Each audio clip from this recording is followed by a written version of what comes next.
ચલી 1 2 good morning friend, ઘણા દિવસથી તમારી એક જ કોમેન્ટ આવે છે કે ભાઈ બેબીનો ફેસ રિવેલ કરો. તો આજે આપણે કરવાના છીએ બેબીનો ફેસ રિવેલ.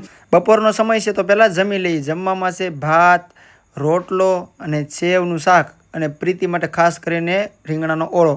કોમેન્ટમાં ઘણા લોકો કહે છે ભાઈ પ્રીતિને રીંગણા ખવડાવો, પણ પ્રીતિ રીંગણાનું શાક ખાય છે. જુઓ, બપોરનું જમી લીધા છે ને અત્યારે અમારે જવાનું છે ધાબા ઉપર, કારણ કે અમે જ્યાં રહીએ છીએ ને ના જઈને બેબીનું ફેસ રિવીલ કરવો છે અને લાઇટ પણ છે ને એ બાને વ્યા જઈ ધાબા ઉપર. ઘણા દિવસ પછી પ્રીતિ ધાબે ચડી છે. એમાં આ રસોડાનો સામાન જોયો, એમાં આ ભાજી તો સુકાઈ ગઈ. મને તો ખબર નથી ભાજી છે આમાં. અને અમારી ઢીંગી દિવસે સુવે છે ને રાતે જાગે છે, કારણ કે અમારી ઢીંગીનો જન્મ છે બપોરે, એટલે કે આખો દી સુવાનું રાતે અને મમ્મીને હેરાન કરવાનું. તો ફાઇનલી સુખનો સૂરજ ઉગી ગયો છે ને આપણે અત્યારે કરવાનો છે બેબીનો ફેસ રિવીલ. 1 2 3 જલી છે મારી ઢીંગી ભૂતી નજર આવે.